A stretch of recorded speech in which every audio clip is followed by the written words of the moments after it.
Meus queridos, amados irmãos, que o Senhor Jesus comprou para si mesmo com o seu próprio sangue. Eu vos saúdo com a graça e com a paz que vem da parte dele. Amém.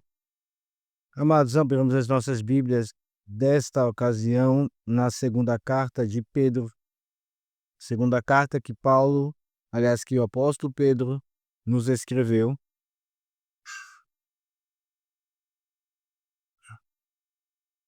Segunda carta escrita pelo apóstolo Pedro.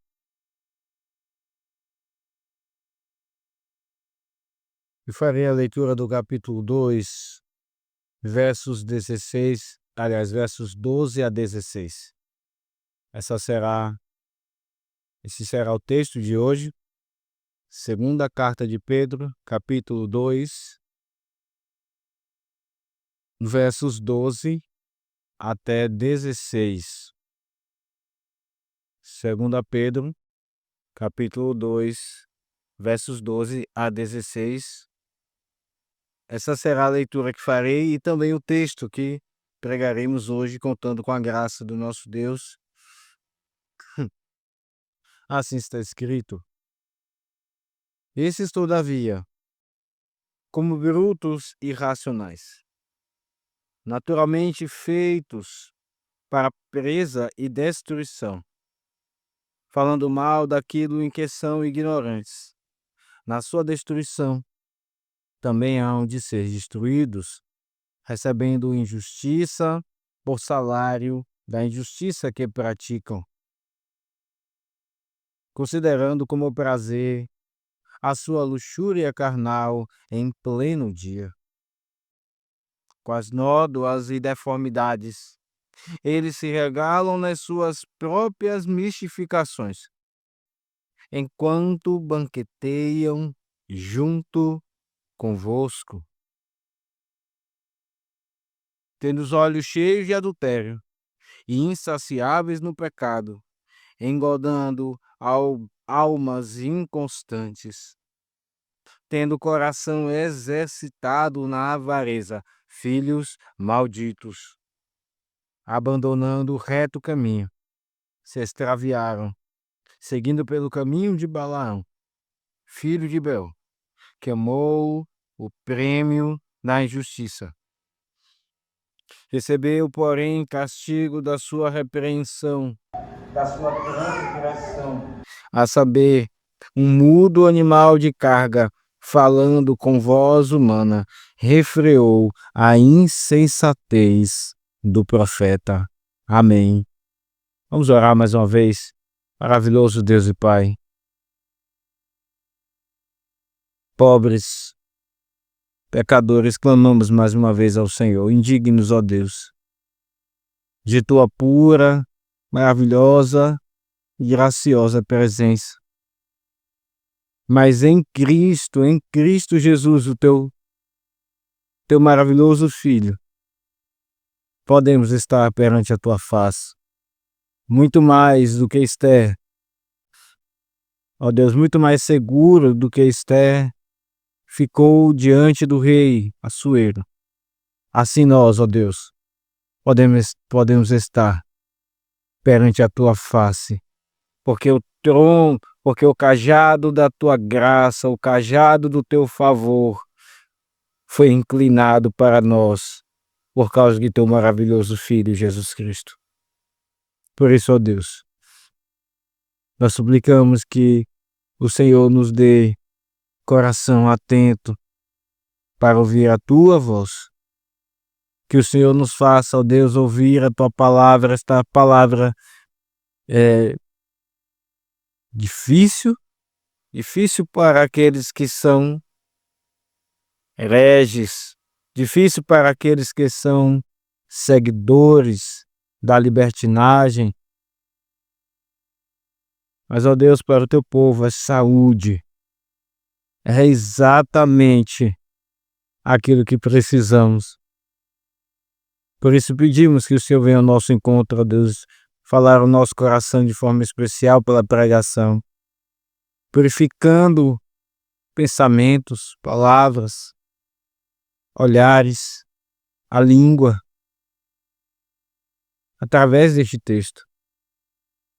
E também salvando e regenerando aqueles que estiverem aqui, ó Deus, numa vida em seus próprios pecados, em suas próprias imundícias, sem terem sido lavados pelo puro e precioso sangue de Jesus Cristo. Nós oramos, ó Deus, pela tua poderosa manifestação em nosso meio, em nossos corações, em nome de Jesus. Amém. Queridos, temos exposto deste texto, esta carta,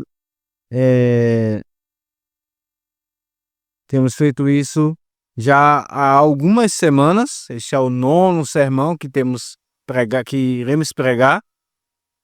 E temos visto como o apóstolo Pedro,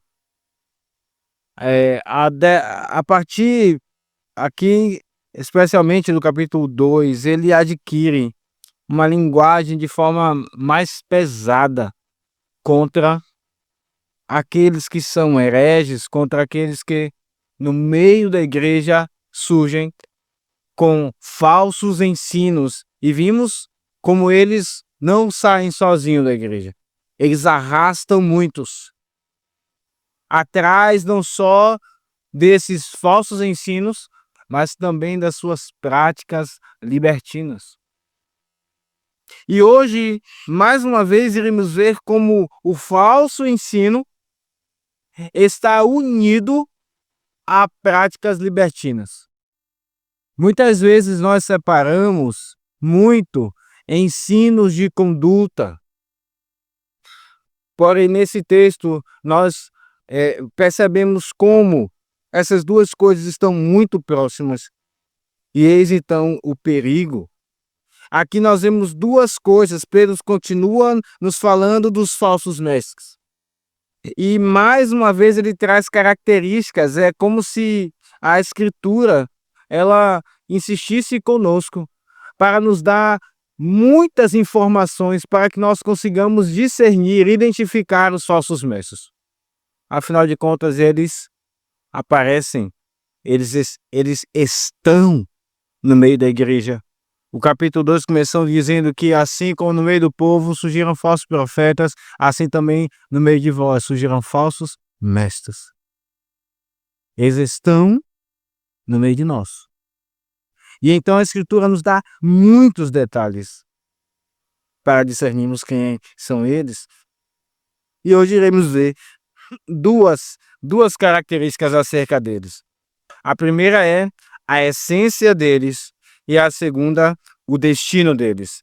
Duas características dos falsos mestres. A primeira, a essência deles. A segunda, o destino, para onde eles vão, o destino deles. Veja, verso de número 12, diz o texto. Esses, todavia, como brutos e irracionais, naturalmente feitos para presa e destruição, falando mal daquilo em que são ignorantes, na sua destruição também hão de ser destruídos. Aqui nós vemos a essência desses homens. E basicamente isso se resume em primeiro lugar, a ignorância deles. Ora, são falsos mestres, eles são mestres, mas o texto está nos dizendo que eles são ignorantes, porque diz assim, eles são brutos e irracionais, e também falando mal ou blasfemando daquilo em que são ignorantes. A ignorância aqui não significa a brutalidade no sentido da violência, na ação, no trato com a outra pessoa, mas a ignorância no sentido de que não sabem. E de fato eles são ignorantes. Esses falsos mestres, meus irmãos, eles enganam. Eles de fato são falsos. Eles de fato são falsos. Olhamos para eles e pensamos que, geralmente é assim, quando se olha para pessoas que de quem se fala que tem conhecimento, nós esperamos que elas, de fato, tenham conhecimento e a conduta delas sigam esse conhecimento, não é verdade? Todavia, eles têm um conhecimento aparente e esse conhecimento engana. Eles são ignorantes. Eles falam de coisas que não sabem. Que coisas são essas? Nós vimos no último sermão. Eles falam contra as autoridades. Eles têm lugar de fala no meio do povo de Deus, inclusive. Eles conquistam muitas pessoas. Muitos dão ouvidos a eles. E quando eles abrem a boca, eles falam daquilo que não sabem. Eles falam contra autoridades, porque essas autoridades elas foram instituídas por Deus, mas eles desprezam isso em seus corações.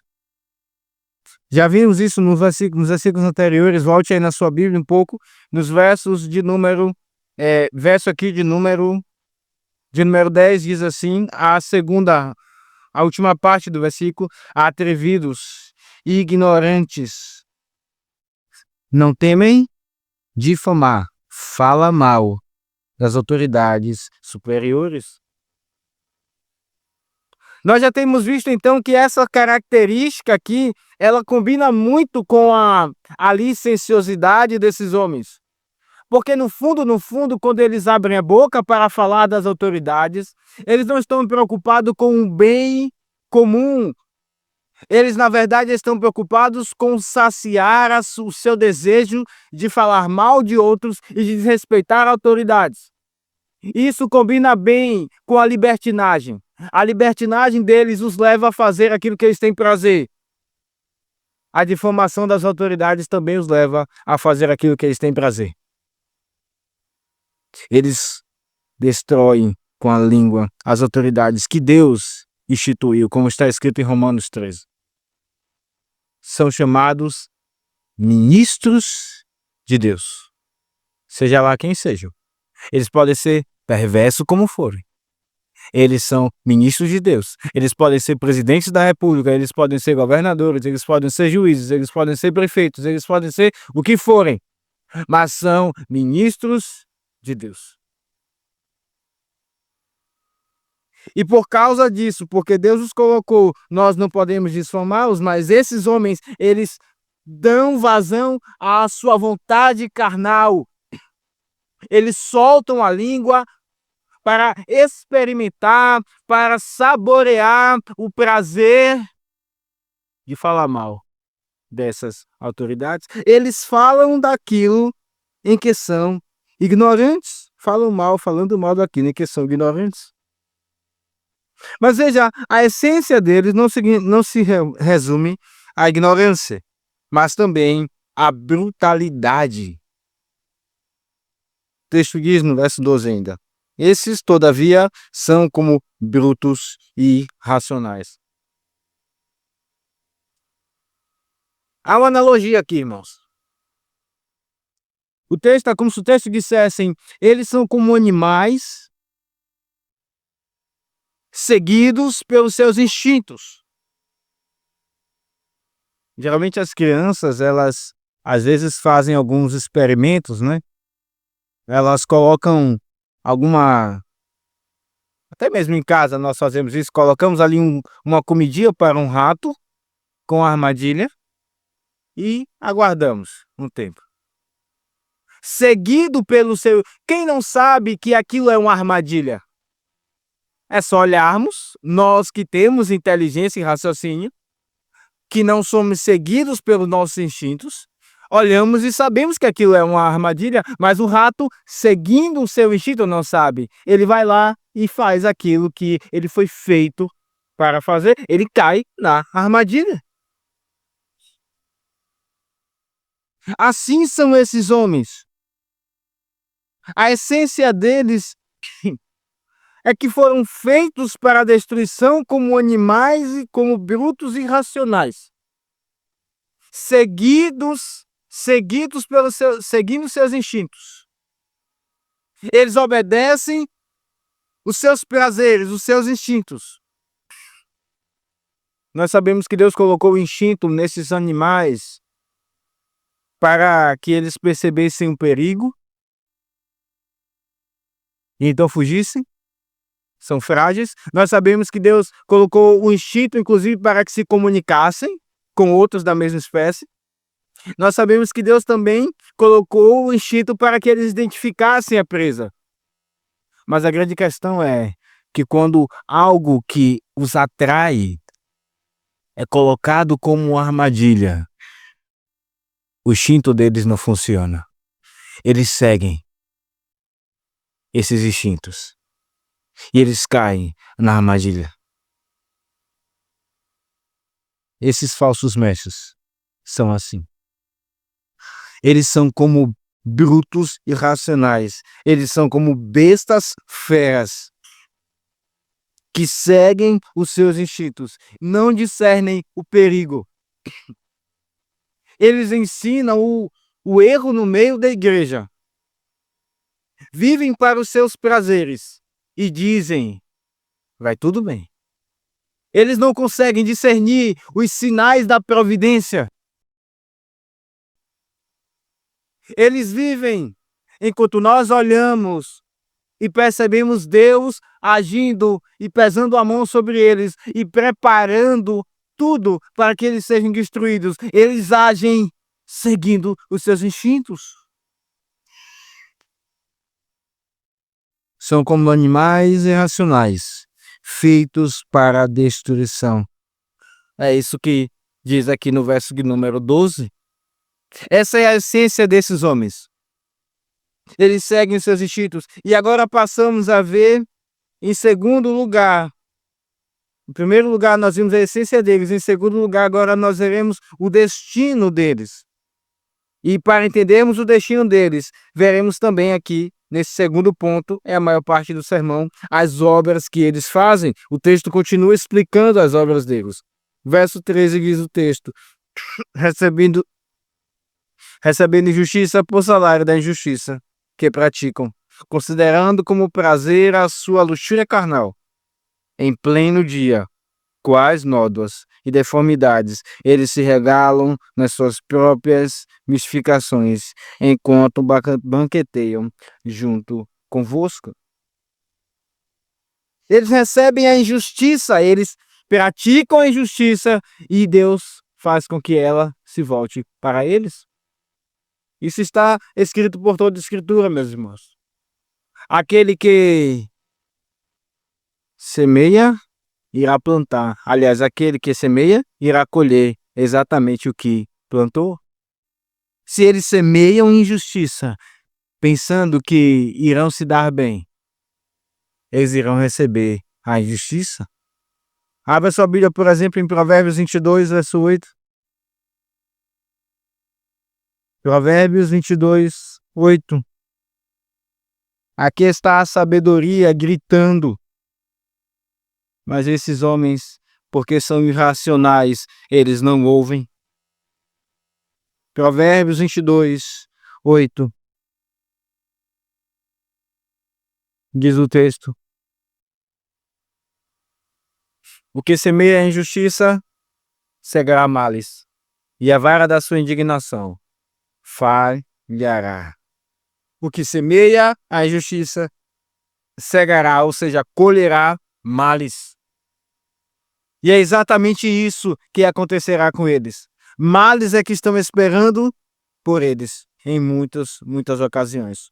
E é por isso, meus irmãos, que muitos deles que semeiam justiça no casamento de outros, na família, na casa de pessoas, eles semeiam justiça para a vida profissional de muitas pessoas.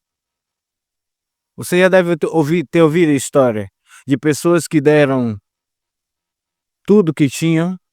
Isso causou problema em suas casas porque o cônjuge discordava, acabou com o casamento.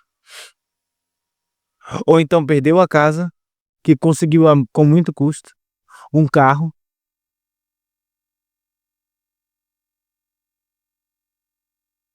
Ou então perderam amizades caras. Eles plantam a injustiça, mas é exatamente por isso que eles também sofrem injustiça. eles não têm casamentos abençoados. Eles não têm filhos abençoados. Eles têm casas, mas eis que o Senhor vem pela providência e as leva. Os seus bens também são levados.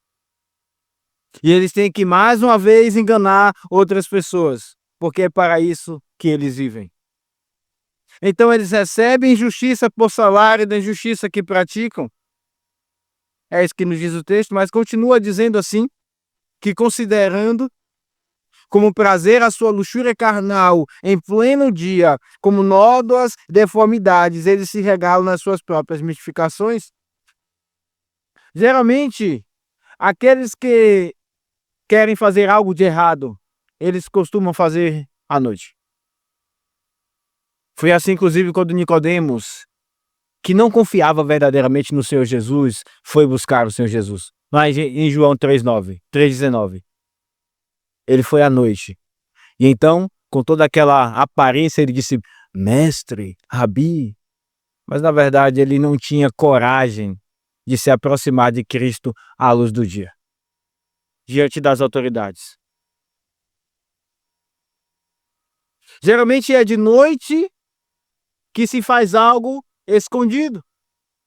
Algo de errado escondido. Está escrito em 1 Tessalonicenses 5:7, abra sua Bíblia lá. 1 Tessalonicenses 5:7.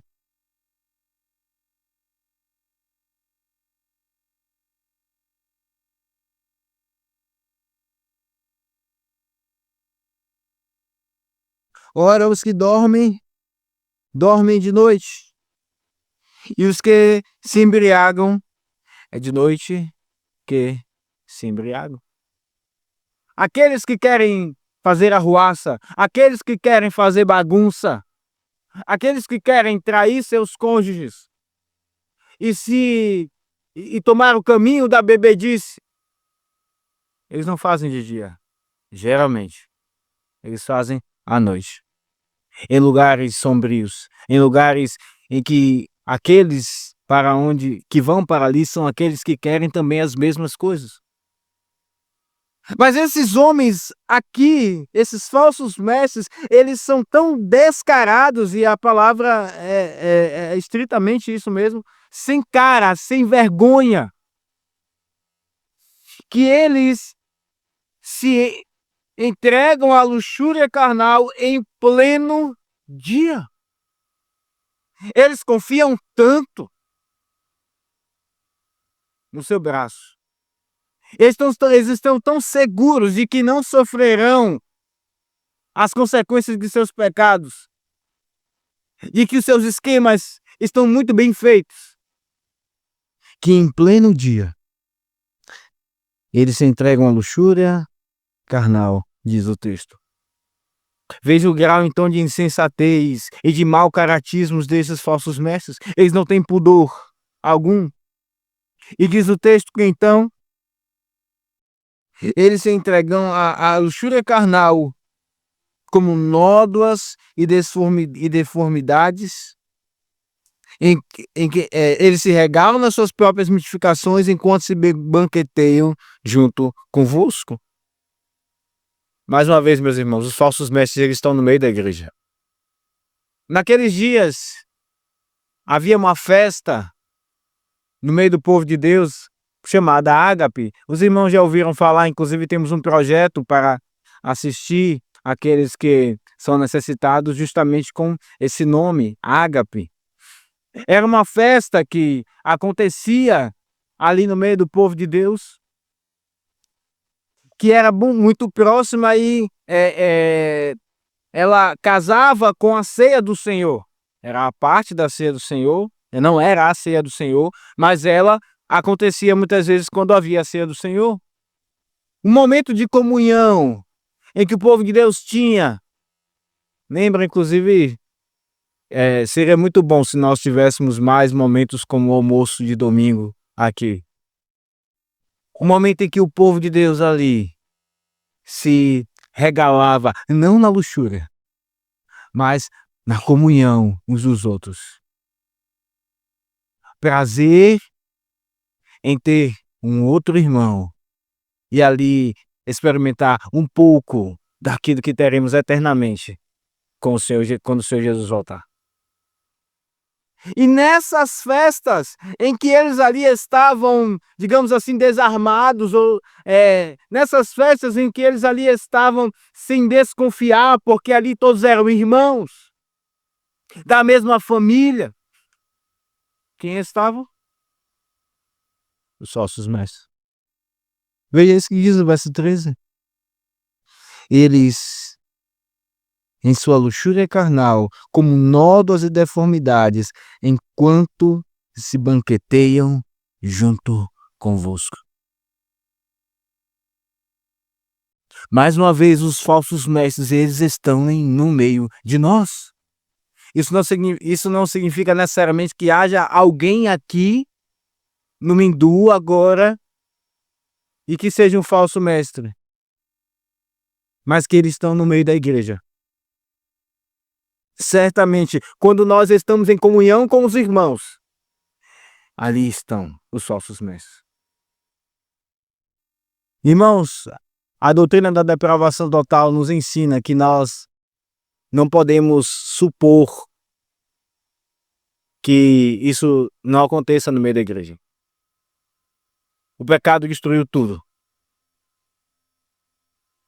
E ele também anda no meio da igreja, não apenas no meio dos crentes, no coração dos crentes. O pecado também, ele anda no coração dos falsos mestres que estão no meio da igreja. Nós não podemos ser românticos quando falamos da igreja. Os falsos mestres estão infiltrados. E eles comem rindo, usando o linguajar da santidade, as frases da comunhão, mas os seus corações estão cheios de luxúria carnal. E eles fazem isso descaradamente em pleno dia. As suas mentes estão cheias de planos imundos. É isso que nos diz o texto. E assim eles são como nódoas, a ideia de a nódoa é uma mancha. No meio daqueles que foram lavados, eles são mancha no meio da igreja. Nós não conseguimos ver muitas vezes. Por vezes sim. Mas eles são como manchas. Fomos lavados e quando o vermelho do sangue lava as nossas almas, elas ficam brancas, mas eles continuam manchados no meio de nós. Mas o texto dá muitos detalhes, não apenas esses. Veja no verso 14.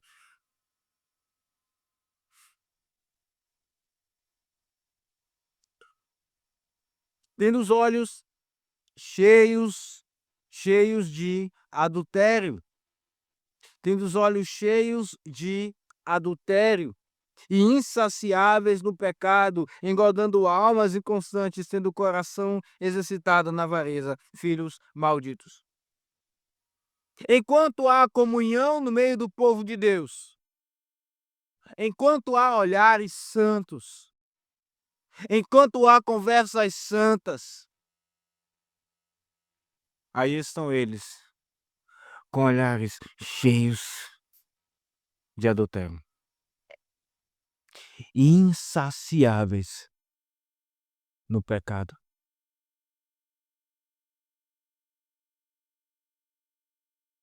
Eles não apenas, enquanto está o povo de Deus buscando se saciar na graça, eles são insaciáveis no pecado. E assim eles engordam almas inconstantes, ou seja, eles enganam pessoas, até mesmo aqueles que são recém-chegados no meio da igreja. No caso de homens, enganam moças. Moças que por vezes até mesmo nutrem um sonho de família.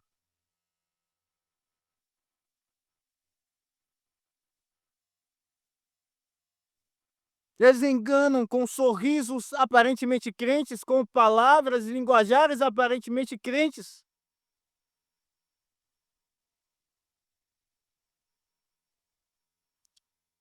Seu coração está cheio de adultério. E também diz o texto no verso número 14: o seu coração está cheio de avareza. Eles são movidos pelo dinheiro. Irmãos, que, que descrição é mais detalhada e perfeita do que essa? Não lemos os corações de ninguém. Mas veja como Deus é gracioso e nos dá tantos detalhes para que nós não sejamos enganados. Veja a bondade do Senhor. Em contraste com o povo de Deus, eles não são filhos abençoados, eles são filhos malditos, filhos de Satanás. É isso que diz no verso número 14, filhos malditos. E o texto então termina, meus irmãos, mostrando que eles têm um destino. Eles se entregam aos seus prazeres e à luxúria carnal, mas eles têm um destino. Eles receberão um pagamento. Isso não ficará sem receber as suas consequências. Diz o verso número 15, abandonando o reto caminho, se extraviaram, seguindo pelo caminho de Balaão, filho de Beor, que amou o prêmio da injustiça. Ora, acredito que boa parte conheça a história de Balaão. Contratado pelo rei dos Moabitas para enganar o povo de Deus, para amaldiçoar, melhor dizendo, o povo de Deus. Balaão então tentou, era um profeta, tentou e Deus o impediu. Até que então o próprio Balaão disse: olha, não vai dar certo, Balaque. Mas tem um jeito. Traga mulheres dos outros povos e eles vão cair. E então foi isso que aconteceu de fato. Balaão serviu como instrumento de Satanás para a queda de muitos do povo de Deus. Mas o Senhor também o entregou à paga. O Senhor também o alcançou com o prêmio da sua injustiça. Ele amou o prêmio da injustiça e o Senhor também retribuiu o mal a ele. Ele se uniu aos inimigos do povo de Deus, as Moabitas.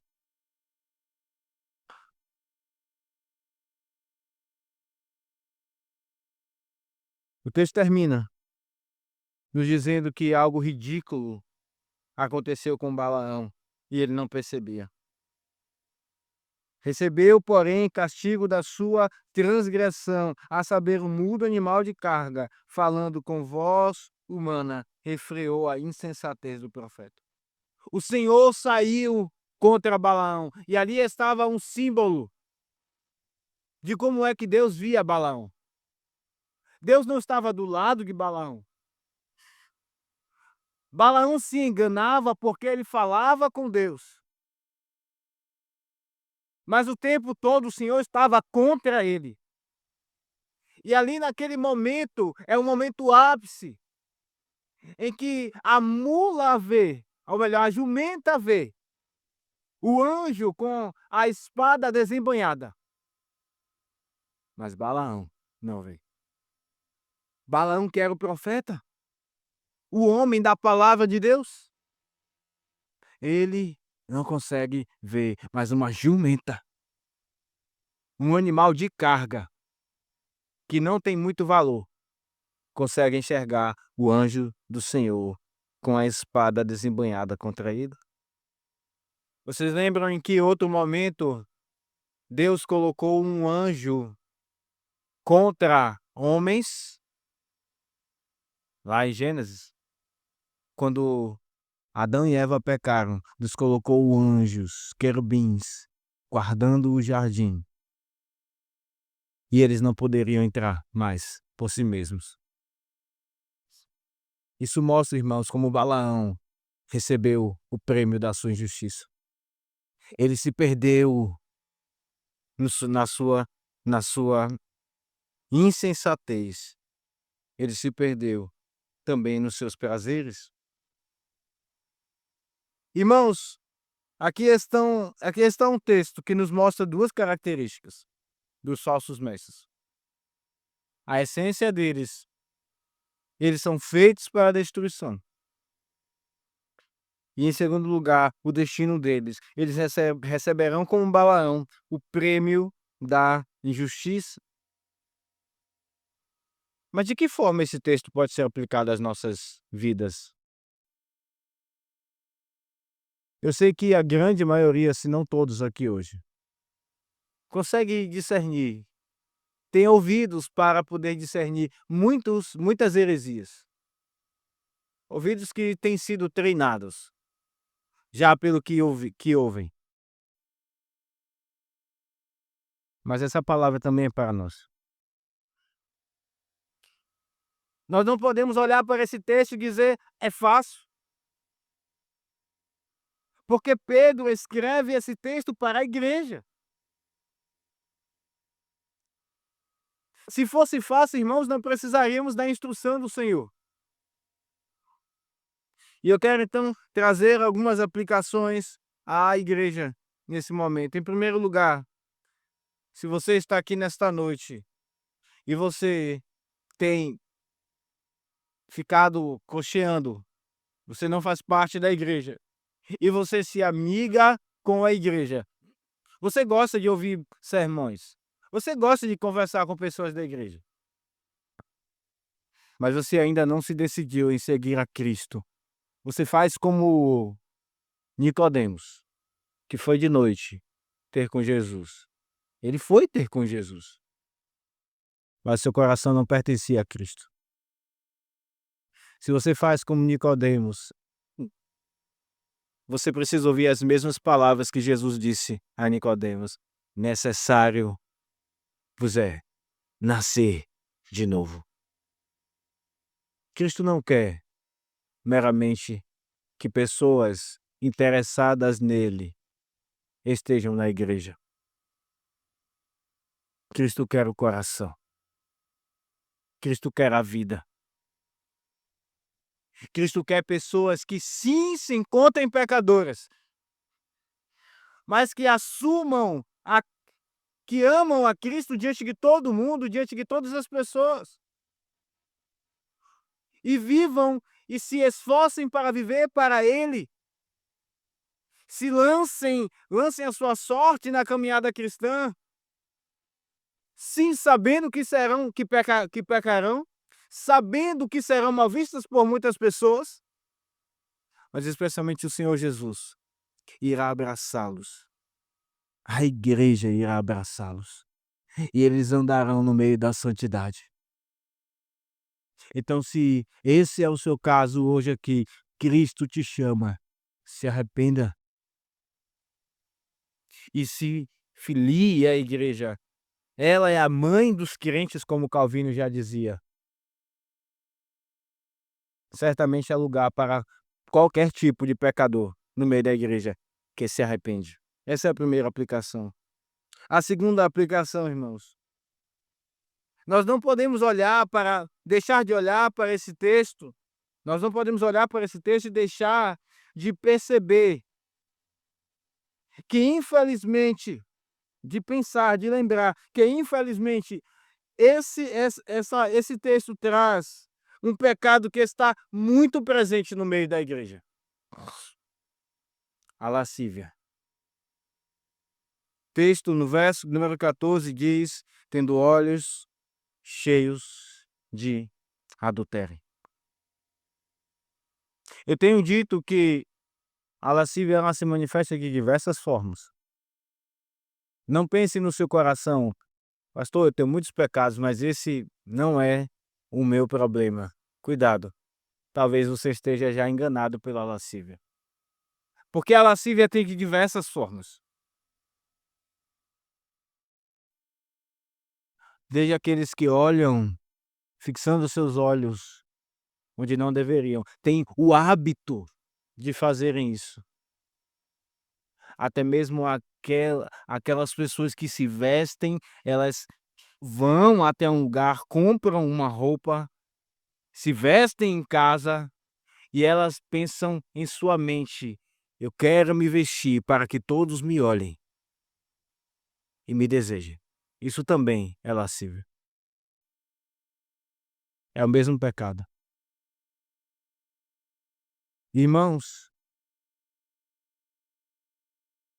a lascívia infelizmente não é um pecado que está no coração daqueles que são falsos mestres, ela está no coração daqueles que são de Cristo. A diferença é que quando aqueles que são crentes percebem, isso os leva à tristeza, isso os leva a se sentirem sujos, imundos, isso os leva a se sentirem nus. Assim como Adão se sentiu nu quando Deus o chamou, porque ele sabia que Deus via o seu coração. Assim, um cristão que percebe a lascívia em seu coração se sente nu e despido diante de Deus, envergonhado, porque está se entregando a um pecado como esse. Isso acontece contigo? Essa é a tua experiência?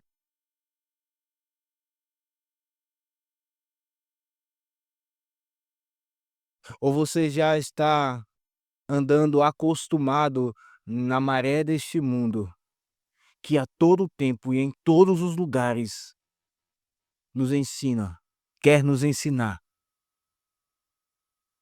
a viver para os prazeres, para a lascívia?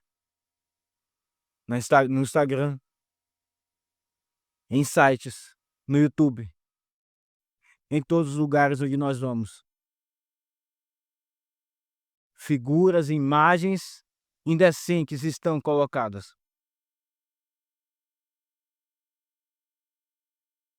Como isso, irmãos, devem levar o nosso coração à tristeza. Muitas vezes, às vezes, alguns nesses dias que a atração por pessoas do mesmo sexo é cada vez mais comum. Há pais que quando veem que os seus filhos fixam o olhar em moças, eles dizem, aliviados em seu coração: "Graças a Deus, meu filho não é mais um desses". Mas ele é alguém que está tendo a expressão da lascívia em seu coração, e nós não devemos comemorar por isso. Nós devemos tratar o coração dos nossos filhos, e os nossos também. Nós não devemos achar comum, e muitas vezes muitas pessoas acham que é normal para um homem. É normal isso. E não é, irmãos, não é. Isso é um pecado que inclusive está no coração dos falsos mestres. Uma conduta imunda que está no coração dos falsos mestres. E nós devemos nos arrepender deles. Mas talvez você reconheça o seu pecado. Talvez você diga: "Pastor, essa é uma luta minha.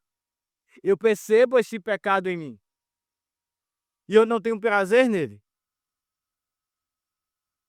Como então nós devemos lutar contra eles? Existe um livro chamado Finalmente Livre, e eu recomendo a todos que leiam, inclusive aqueles que têm grande luta contra esse pecado. Finalmente Livre. E um argumento muito interessante desse livro é o seguinte: se você ficar lutando contra este pecado, investigando os efeitos, como a indústria, existe uma indústria da pornografia, existe uma indústria da indecência. Se você ficar lutando contra este pecado, pesquisando essas informações e apenas parar nelas, você não irá conseguir vencer. A grande chave, irmãos, está em nós nos deliciarmos na graça que é em Cristo. Entendermos como há muito mais prazer na graça que há em Cristo do que nesses pecados. E é exatamente o problema desses pecados. Eles nos convencem de que vale a pena nos entregar a eles. E lá no fundo, então, nós dizemos: não há tanta alegria em Cristo. Quando nós escolhemos entre esse pecado e Cristo, nós dizemos em nosso coração: não há tanta alegria assim em Cristo. Salmo 16 diz que à destra de Deus há delícias perpetuamente. Mas quando nós nos entregamos a esse pecado, nós dizemos: não, há muito mais prazer nele do que em Cristo. Eu sei que Cristo é bondoso, eu sei que ele é grandioso, eu sei que ele é maravilhoso, mas esse caminho é melhor. E nós então nos entregamos. A luta, a vitória contra esse pecado, irmãos, está em conhecer e nos deliciar na graça que é em Cristo. Em como é muito maior estar na presença dele do que no pecado. Assim então nós vencemos esse pecado. E se essa é a sua luta hoje, talvez você não havia ouvido antes essas palavras. E Deus então as envia a ti agora. Não gaste tanto o seu tempo pesquisando sobre essas informações dessas indústrias, porque para alguém que está com grande luta nessa área, o que muitas vezes acontecerá é que você vai cair, mais uma vez. Gaste o teu tempo conhecendo mais a pessoa do Senhor Jesus, se deliciando no culto, na palavra, na comunhão dos santos, na presença de irmãos que são santos, em conversações santas. E então você terá um arsenal de armas do Senhor para vencer esse pecado. Irmãos, esse é um texto que nos mostra como nós podemos não apenas identificar os nossos mestres, mas ser livres dos seus pecados, não ter a conduta deles e sermos cada vez mais santificados à imagem de Cristo. Que o Senhor Deus nos santifique, que não tenhamos o prêmio de Balaão, mas tenhamos o prêmio comprado pelo Senhor Jesus. Dias sem fim de prazer à destra do Pai. Esses dias estão chegando. Que como noiva nos preparemos, nos purifiquemos, aguardemos. Esses dias chegarão. Que Ele nos abençoe. Amém. Vamos ficar de pé.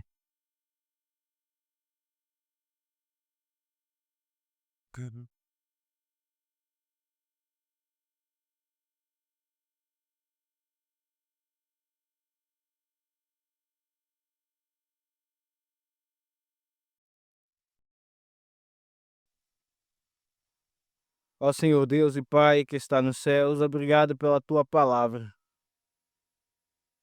Santifica o Teu povo, ó Deus. Protege-nos, ajuda-nos a usar a Tua palavra como arma e protege-nos dos falsos mestres e dos nossos pecados, em nome de Jesus. Amém.